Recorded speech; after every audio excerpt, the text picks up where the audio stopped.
one day. And I've stuck with it for now 2 years. Interesting. I think we're live. Hi, Yeah, we're everybody. live. Hi, everyone. How are you guys? Yeah, I see people coming in. Awesome. Amy, we'll pick up our brand psychology conversation afterwards. It was fascinating. I loved it. It was really great. I'm trying to see how this chat works here today. Yeah, well, we are waiting for more people to join. Let us know Hi, in the Ethan. chat where you are coming from. So this is really fun. So Ethan, I got your email yesterday. Thank you. I'm excited to write you back. So hi, Vivi. Hi, Ethan, Vivi. Where are you guys from? Good morning, Alan.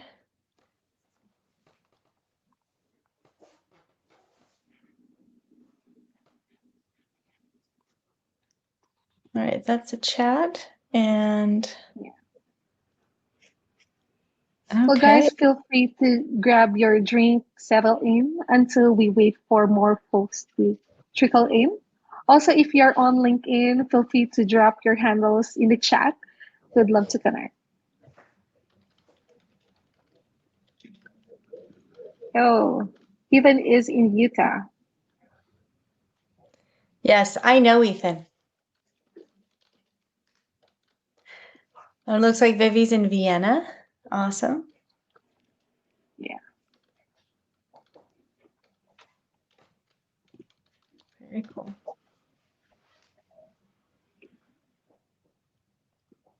While we wait, given the topic, I would love to hear ABM horror stories because everyone's tried it. Everyone has likely failed at it. So just love to hear if anybody's got something that they want to just quickly share of like a challenge that they ran into or an ABM horror story that they had previously. That would be awesome.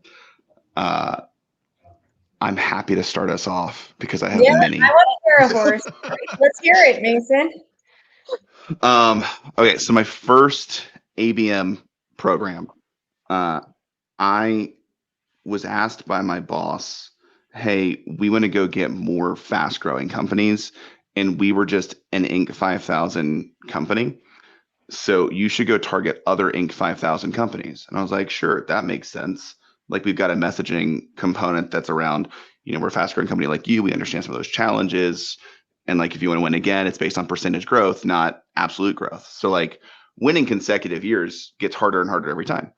Great messaging theme. The other thing is I found a data source that showed me that for some reason this data source was convinced that there were 0 repeat winners on the Inc. 5000 from one year to the next. And I was like, huge opportunity. There's 0 repeat winners from last year.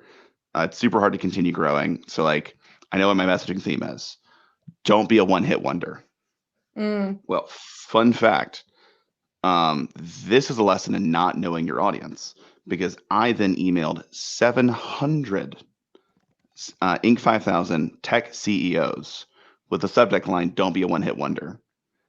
And said, if you want to keep growing, you got to have a new growth strategy to keep the percentage growth up.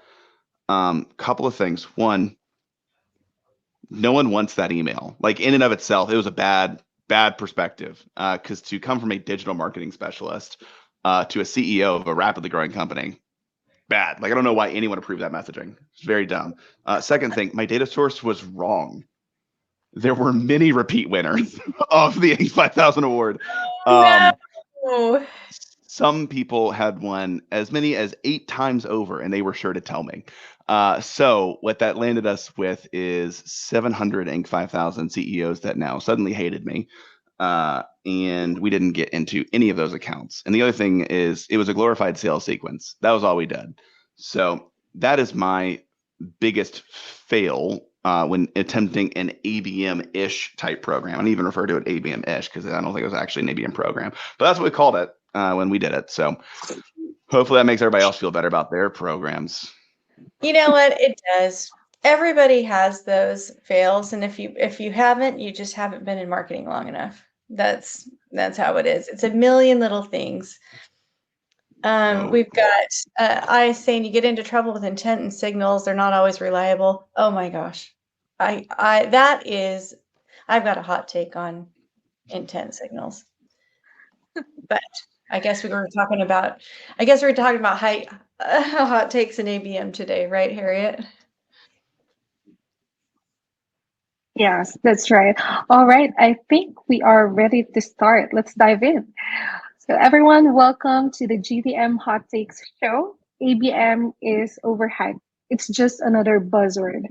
I am Harriet, the partner and community manager here at WebGenius. This show is being sponsored by our incredible partner, Seamless.ai, the real time AI powered search engine that helps sales and marketing teams find and connect with their ideal customers. Now, we are joined today by Amy Cook, the co founder and CMO of Fullcast, and Mason Cosby, founder and CEO of Scrappy ABM. Just a couple of quick housekeeping notes. This session is being recorded and we'll be sharing the replay after. And for questions, kindly drop them in the Q&A tab, and Mason and Amy will answer your questions right away. With that, I'll give the microphone to Amy and Mason for an introduction and to kickstart the session. Thanks so much, Harriet. You guys, I am very happy to be here. I ran a marketing agency for about 15 years, and I did a lot of fractional CMO work as well. From 2017 to 2020, I was the CMO of Simplus, and then we took that from Series A to acquisition by Infosys. From 2020 to 2024, I was the CMO of Pathology Watch. We took that from Series A through acquisition as well to Sonic Healthcare.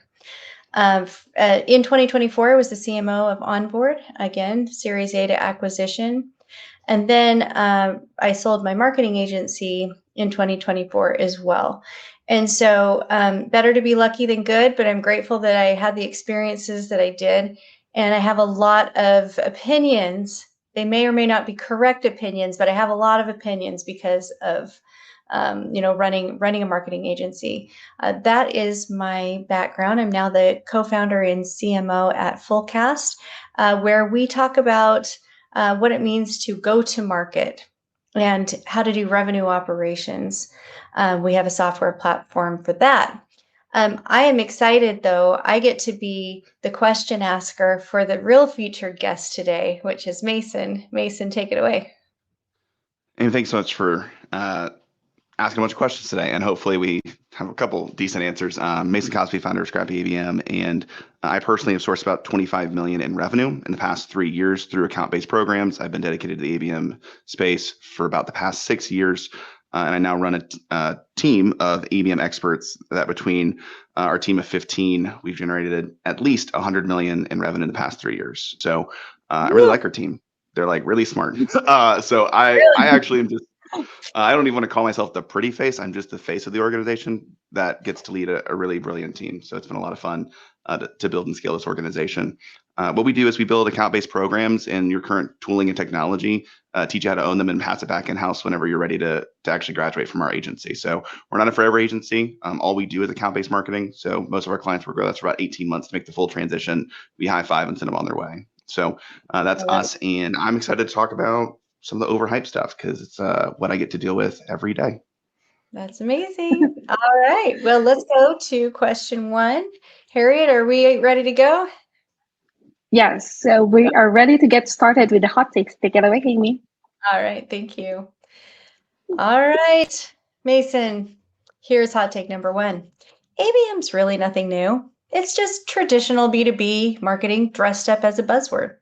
And the stat to support this is that fewer than 20% of companies have fully embedded ABM into their business, with 49% still in early or pilot stages. So, Mason, what's your thought about that? Do we agree? Is it just marketing, B2B marketing? So I think if people did marketing correctly, this would be true. Unfortunately, what we often see is more of the relay race type approach. So what I mean by that is marketing does a lot of things that generate a lot of activities that generate a lot of interest from uh, mixed qualified audiences. And Mm-hmm. then we pass it over to sales, and then it's sales' job to sift through all of that. But once it's passed over to sales, it's sales' problem.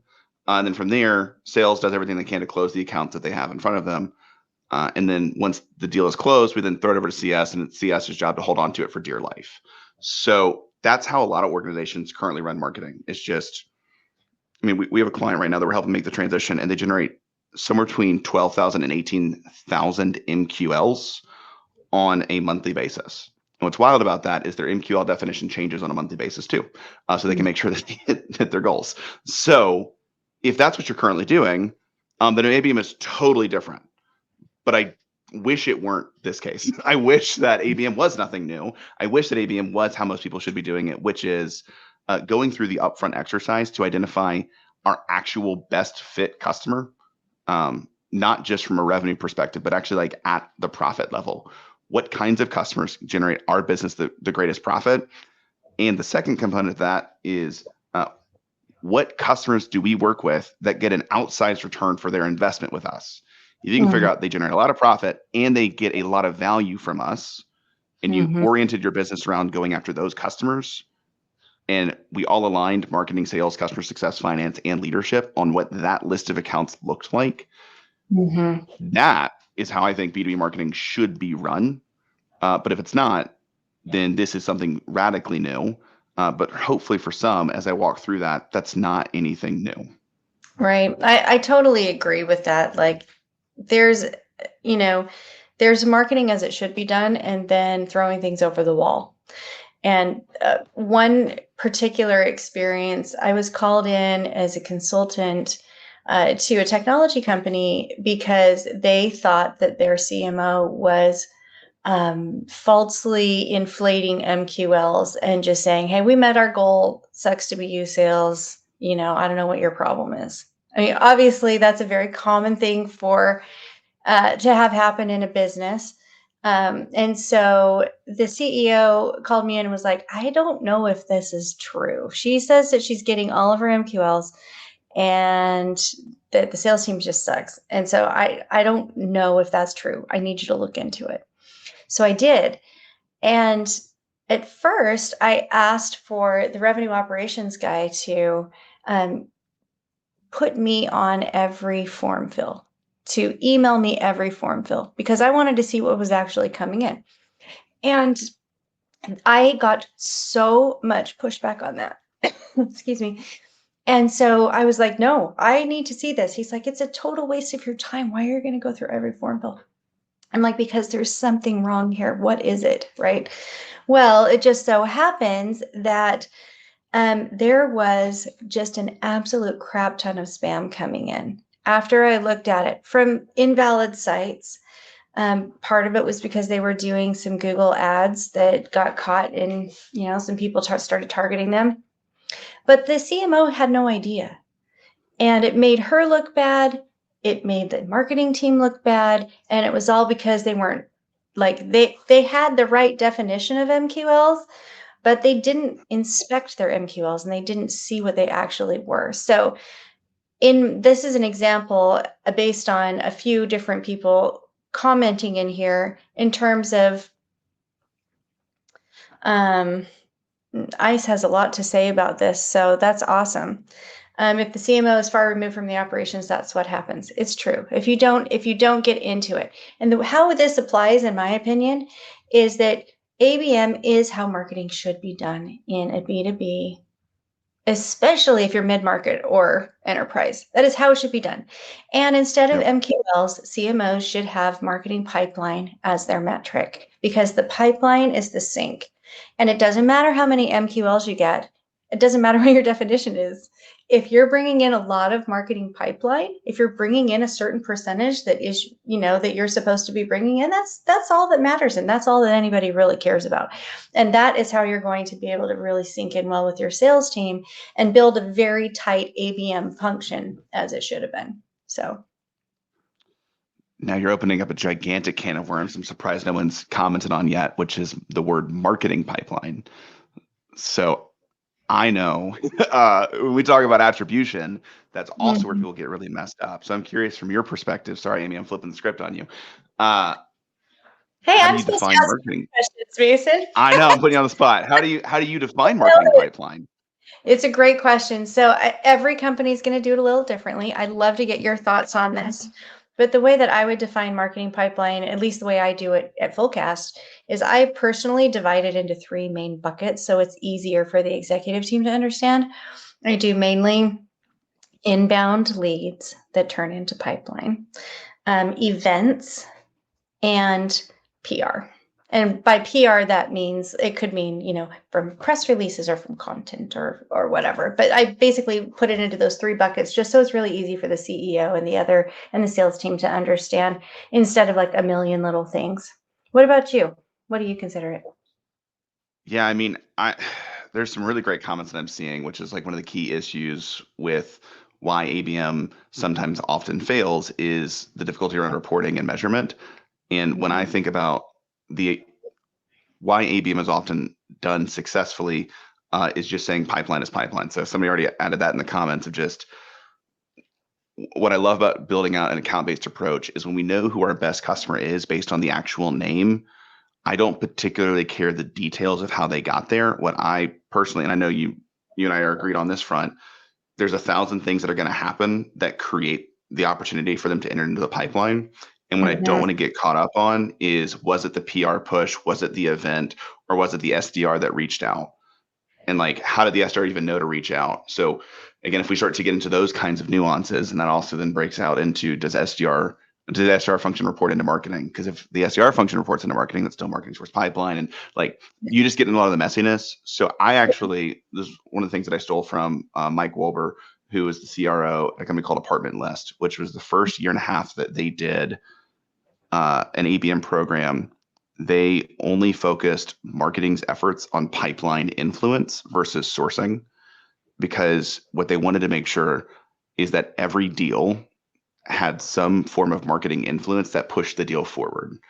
And then once they had actually gotten over the hurdle, they then added back in attribution between sales and marketing source, not for the purposes of determining if marketing was successful or not, but for the purposes of where to double down. So they took a break from it to align the team, and then they added it back in for the purposes of investment, but not compensation. I think that's a very interesting point because the only reason that you really care about where it comes from is you want to know where to put your money so you can be Yes. successful. Right? Like that's the whole point of this. It's not to like say who's not working or which team is better than the other team, but because we're all human, it gets very complicated that way. I think when a very sophisticated team would understand the difference between marketing influenced and marketing sourced.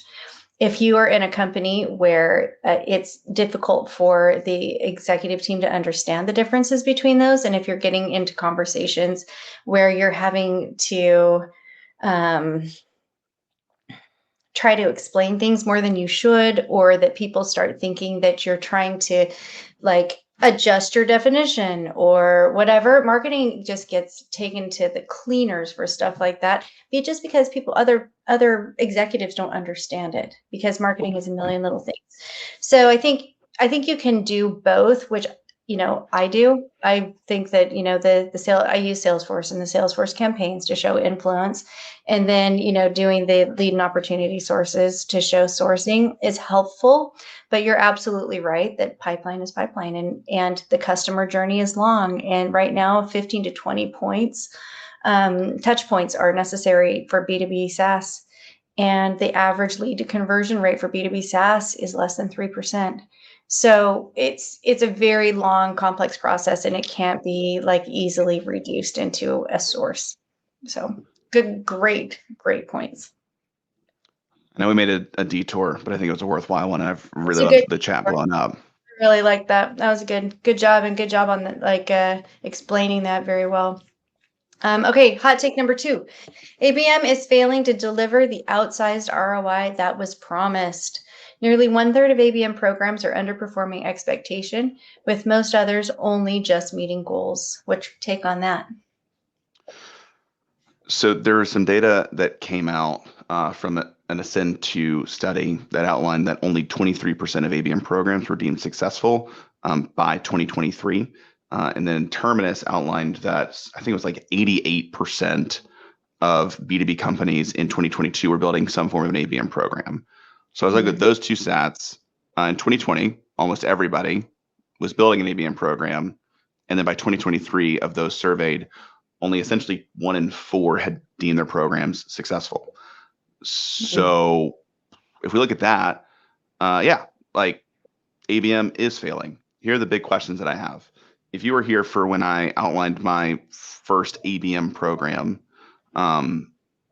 what I did as an ABM program wasn't an ABM program. It was a single channel to a single contact that we segmented, and it took us about 2 days to put together. And we called it ABM.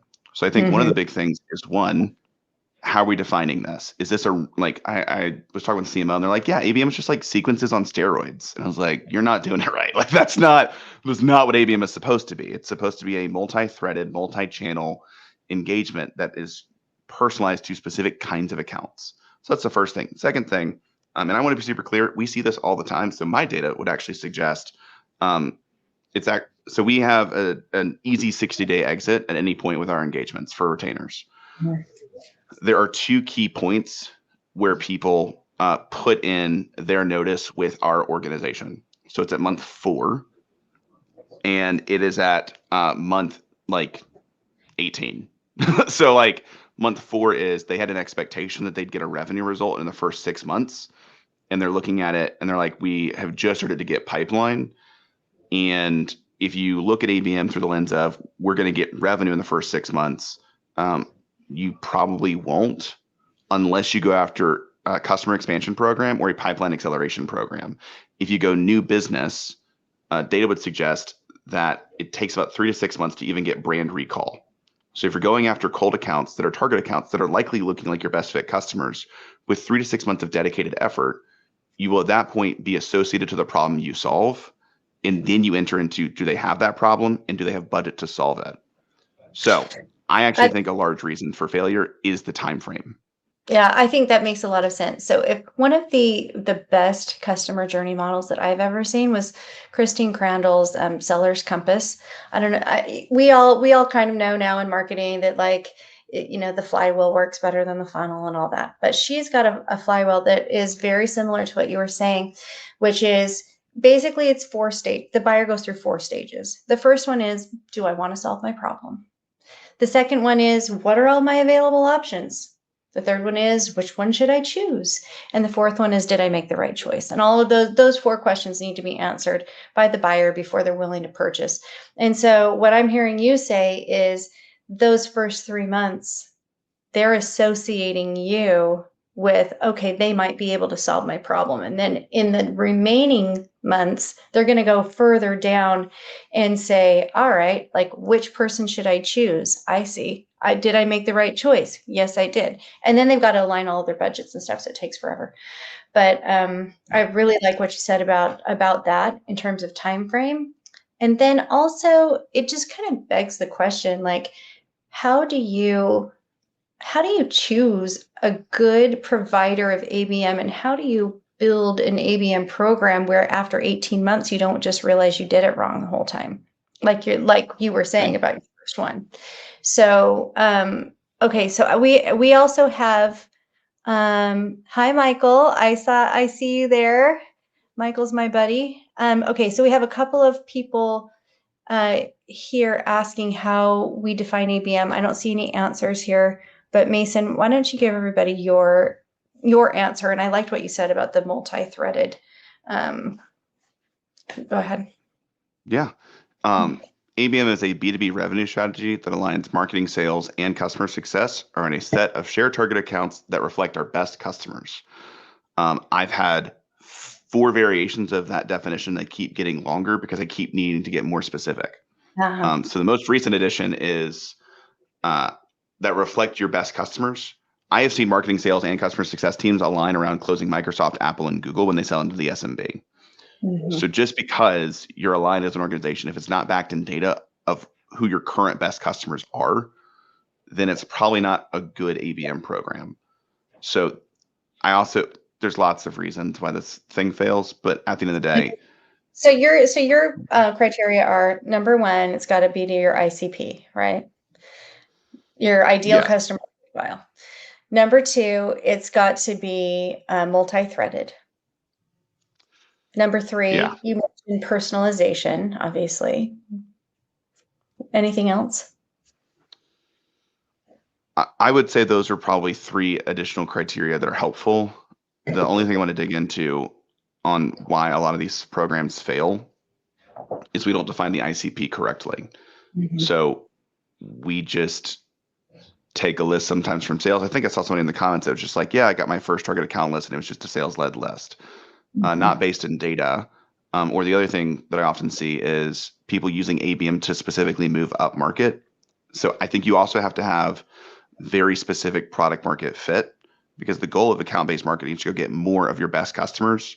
So you should look at your past successes to say, I know I will do incredible work for these kinds of people, and I want to go be intentional to go get more of those kinds of people. So when we talk about ICP, it's got to be the actual best customer. Yeah, I agree. So Jason Simmons said, I believe there are 3 approaches: one-to-one, one-to-few, one-to-many. I typically call the one-to-few ABM light and the one-to-one ABM. When I was at Infosys, we would do a lot of the one-to-ones for the big enterprise companies. We put in a significant investment to do a knowledge day where we would get, 600 people at an enterprise company to get on a 2 days of curated thought leadership to try to get these guys, and investing in billboards around their place of work, and investing in their nonprofits. Like, that kind of ABM is insane. And it was a really interesting to be there, to be able to see the level of investments that some of these large companies are doing with their ABM programs. Would you agree that those 3 still exist altogether, and how would you define them? Yeah, I mean, I agree that there is still one-to-one, one-to-few, and one-to-many. There are 2 general perspectives, because I think people sometimes get in their head, I should only do one-to-one because that's true ABM. You're an ABM purist, and that's great. I don't fully agree with that. I think it's based on your lifetime value to customer acquisition cost ratio. So I've worked with a client where they had $1 million budget to go close one account that was Rivian, because Rivian for them represented, it was like 25 to 30 million in potential revenue if they could close the account. So you look at investing $1 million to get $30 million back year one. That's a 30-to-1 LTV to CAC ratio. That's great. Like, you should do one-to-one all day. If you have a $50,000 product or a $100,000 product, one-to-one may not make sense as the only strategy. So then in that context, I view it as a continuum. So if they're at the awareness stage, it's one-to-many, and it's cohorted by reasons like vertical or growth stage. And then as they become more engaged, you increase your levels of engagement and personalization back to them. So I think about it as the more they show up in our content or on our events or whatever that needs to look like, we move to one-to-few, and then we move to one-to-one outreach that is personalized to that account as a way of generating the most efficiency and making sure that we're maintaining the right LTV to CAC ratio. I really like that. I think that's a very smart way to approach that. And really, it makes sense if we're going back to the old handshake days, where we go over to the market and we talk to somebody, we say, how much is this apple? And we negotiate it, right? And like, it goes back to just good selling and good marketing, right? Like, that's how it should be. The spray and pray stuff, everyone's sick of it. The AI personalization of scale, where everybody knows it's just ChatGPT talking to you. Like, we're all sick of it. We want it to be authentic, and we want it to be real. So, am I glitching for you too? Mm-mm. Okay, good. I was glitching for myself. All right, let's go to the next hot take. If I can get this to move. I might need you to move to the next slide because my screen's glitching so bad. Oh, there we go. Okay. Let's see.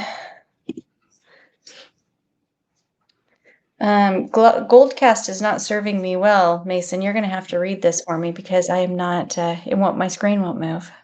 That is all good. I've got it. So, Okay. hot take number 3: ABM requires too much time, money, and specialized talent to scale efficiently. Or effectively, sorry, not efficiently. Whoops. 40% of B2B marketing orgs cite a lack of internal ABM expertise as their top execution challenge. So, here is my thought in general, and I'll make this one relatively short and sweet. You do need specialized talent. Like, there's no way around that. But that would be me saying it's really hard to sell when I've not got sales experience. It's really hard for me to do marketing when I don't have marketing experience. Like, if you've never built an ABM program, it is different. Like, it's a shift in how your organization functions if you've been primarily focused on a lead gen approach.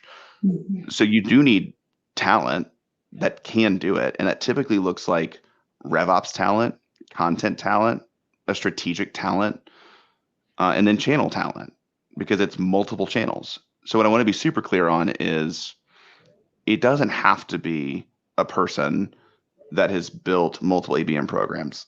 Like, there is a time where no one had built an ABM program previously and they figured it out, but you do need support across the entire organization. So if you just want to build, and I want to be super clear, and I'll give a caveat here in a moment. If you want a scalable program, anything that needs to scale repeatably needs great operations and processes and frameworks that are repeatable and can be trained. So that, as a general requirement, but that's to scale anything. Like, that's not special to ABM.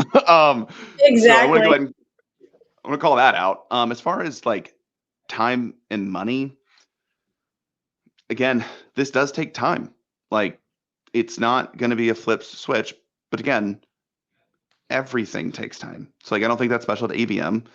The phrase that I like to use a lot is like inbound works, content works, outbound works, paid media works, ABM works. All of it works. That's why it exists. The question is efficiency in and of itself. So what's more efficient for your industry? And again, all of that will take time. Fun quick fact: I scaled Scrappy ABM from 0 to 200K in monthly recurring revenue in 18 months, which sounds really nice and sexy. Yeah. What's not the good buzzword headline is that I've been creating content publicly for 4 years for free on account-based marketing before I launched my business. So like, content worked. It just took 5.5 years. Yeah. But it worked. So those are my thoughts on it. I think that that's very wise. That happened to me as well. Like, I was working in another job before I started my agency, working in another job and writing content for free, building up a brand persona. So when I was ready to launch, people knew who I was and I had something behind me to try to, especially when I was quite young when I started it. And I didn't have a lot of experience. And so in order for me to, try to get some business, I had to put together my thoughts and my perspective and convince people that I actually had something to say about it. So that's a very interesting take. All right. What is our last hot take, Mason? The last one we've got is ABM must evolve into something bigger or be left behind as yesterday's trend. So even B2B pioneers are pivoting. Several former ABM platform vendors have rebranded themselves as GTM platforms as ABM's buzz plateaus. So I'll give 2 quick perspectives on this. One, I launched this business about 2 years ago under the ABM umbrella. And that was right around the time that many people were pivoting out of ABM into go-to-market. What I will outline is, do I think the term ABM will be relevant 5, 6, 7 years from now? Probably not, which is very bad for my business. So like, I'm telling you this as someone that has to deal with that more than probably most everybody else on the call, because it's what I build my brand around. That's right. Do I think that the principles and the foundations of we should figure out our best customer and build programs to go get more of those and make sure everyone's aligned on who that is and how we're going to do it, that's never going away. That goes back to the very first hot take, which is like this shouldn't be new, but it is because people weren't doing it. So Yeah. there's that side. The other thing that I would just want to super briefly outline, Amy and I were laughing about this right before we launched and somebody just put in the comments like, well, how about ABX? And I have a very clear perspective that ABM, ABX, ABE, ABGTM, ABCM, ABS, they're all the same, but it's just rebrand, and in some context, even GTM. Like, it's actually all the same stuff. We're just rebranding it so that we can get buy-in internally. But like, I've seen the rise of signal selling. I've seen the rise of signal-based activation. That's all we do, but we call it ABM. Yeah. So I actually think all this stuff is the same stuff. We're just trying to rebrand it so we can avoid other people's old baggage when they've launched and failed things previously. I really, really like that perspective. I mean, if we want to take it all the way back, my academic background, I have a PhD in communication and with a special emphasis in Aristotelian rhetoric. So you take it all the way back to Aristotle, the principles are exactly the same 2,000 years ago that they are today. They're exactly the same. You have people who are persuaded by credibility, by ethos. You have people who are persuaded by emotion. You have the logic game in there. Like, it's all fundamentally the same. What's different about, selling and marketing now is because we have a digital overlay, so our channels are different, but the principles are the same, right? People want to feel special. People want to feel like you actually care about them. People want to know that if you're actually reaching out to them, you're actually reaching out to them. You're not just like some personalization bot in HubSpot. So from my perspective, I totally agree with you. We all need to feel like we're progressing and moving forward, and the industry is moving forward. I think we have that issue to deal with, which means the acronyms change. And we also have the issue that human beings like shiny objects, and we are going to get distracted. And the term ABM people are going to get bored with, and they're going to go to GTM, and then they're going to go to something else, and they're going to go to something else. And as AI becomes more formalized, that's going to become something else too. There's going to be something after AI. So it's really, the solid principles of ABM that you were talking about are never going to go away. The only thing that maybe ABM is going to be changed to is always be marketing. So, Yeah. So it's maybe the acronym changes, but the principles stay the same. So I really loved your perspective on that. Well, I appreciate it. And I know that you've ridden the waves as the acronyms have changed, but the principles, as you said, typically stay the same. Yeah, that's right. So any final thoughts, Mason? My screen right now, I wish you could see it. It looks like I'm in the Matrix. I can't see anything, and I can't. But I can hear you, and so I can't see anything that that's in the message chat. Well, so I don't know if you want to. You have quite a few fans that are thanking you for your perspectives and your overall approach to making people feel very, very special and seen. So what I want to do very briefly, I know we've got about 6 minutes left. If there are any specific questions that we didn't answer, please just go ahead and drop those back in the chat.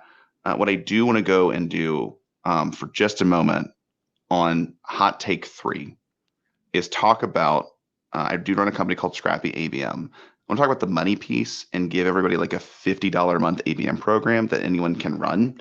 It just takes a lot of time. And it's called a podcast. So I'll just hit you with some really quick hard facts. The booking rate on average for a podcast is roughly 70 to 80%, which means if you reach out to someone and you reach out to 10 people, 7 or 8 of them will say yes. So like that you can do for free through. Pretty dang good ROI there. Yes. And like, it's one of the few outbound tactics that I've been able to use that has consistently gotten me on calls with CMOs and CEOs, regardless of my title. I've done this as a digital marketing specialist, as a marketing director, as a head of demand gen, and as a CEO. And in each one of those roles, my booking rates were largely the same with the same kind of people. So yes, a podcast or roundtable approach is fantastic. The other hard facts that I've gotten out of it, because now we run about 11 different shows for clients, very consistently across different industries and verticals, uh, and even organizational sizes. We see that typically of those that come on the podcast, there is an opportunity generated from a guest 40% of the time within a trailing 90 days. Now, that could be a referral from the guest that's been on the show or the guests themselves. But if you think about those numbers, you reach out to 10 people, 7 join the show. And then of those, let's make it easy math. You reach out to 70, 100 people, 70 join the show. Of those 70, 40, oh my gosh, I made my math so hard. Regardless of those that join the show, 4 of them will actually turn into an opportunity within the trailing 90 days. So Gosh, that's what incredible. we've seen, and it's been super helpful. So if you want a cheap, easy way, go for it. Thank you, Martha. It's 28 opportunities. So if you're a business like me, I only need like 30 deals closed a year to have pretty solid growth. One approach that generates 28 opportunities and I close at a 30% rate, that's a third of the deals that I need on an annual basis just through a podcast. So hopefully that's helpful. We've got a great question. What is the take on intent and signals? I have talked to so many startups. Hold on, there's a read more that are working with questionable intent data. The same goes for some of the big ABM platforms. What's your take? Amy, I've answered like a lot of questions. So if you have a perspective on that, I'd love for you to go first. And then if not, I can take it. Well, I actually have a long and winding road, but I'm going to sum it up. I went to, there have been several intent-based companies like Six Sense, Influ2, Deliver, like a ton of them, right? Trying to say that they have figured out how to get past the privacy issues in personalizing data and giving you actual real results on the data. When you dig into the intent-based signals, sometimes, depending on the company, they are based really on the ICP, or not ICP, excuse me, the IP address of the headquarters of the company. That's not very relevant anymore. So the one I'm trying now is called Deliver. The way that they are getting, the way they're able to give person level data is by partnering with, well, they've got kind of their secret sauce. So I'll let them talk about it if anyone's interested. But they are able to provide that person level data with opt-in partnerships. And then RB2B, I've tried them as well, and they are providing person level data. But according to them, their validity rates are somewhat low. I know that there are many others as well. So I think that intent-based stuff is good when you can see people actually coming to your website. That's different from being able to see who is searching for what out there in the internet, in ether. So I don't think that intent-based data has nailed it yet. Whoever can nail that is going to be absolutely fabulously wealthy, but it is a good indication that you're on the right track. So often, like on my HubSpot for my first person intent data, if I talk to a person and I see that someone from their company just logged on to my page that I was talking about, that's a great signal. And I know that they're interested in what I've just said. So what's your thought on that? When I look at intent data, it shows that an account is in market. It does not indicate that they're in market for you. So I think it's often a shiny object signal that could be used for further filtering criteria for prioritization, but should not be a signal in and of itself that indicates they're ready to buy from you right now. So that's how I view third-party intent. The other would be signals, and I view signals primarily through the lens of first-party engagement data. Mm-hmm. So if there's something that we know that is unique to us, I actually love that from a signal perspective because it shows the unique relationship that they have with our brand. So when I think about how do we prioritize, we use intent if we have it typically at our awareness level. And then as the accounts get more engaged, we primarily only focus on signals to actually move to a conversion into the pipeline. So that's how I think about it. There's another question in the chat on tech stack, and we have 5 seconds. So shoot me a message on LinkedIn, and I'm happy to answer that. Yeah, me too. I don't know what the tech stack is, but I'm happy to provide any. We also have some research data on what people are using. So cool. Awesome. Yeah. And that's a wrap on today's hot take. A big thank you to you, Amy and Mason, for sharing your valuable insights, and of course to everyone who joined us, uh, showing up and engaging with us. To our sponsor, Seamless.ai, thank you so much for making this conversation possible. We'll send you the replay after, so keep an eye on your inbox. And thank you so much again, and enjoy the rest of your day. Bye, everyone. Thanks, everybody. Bye-bye. Thank you, everyone.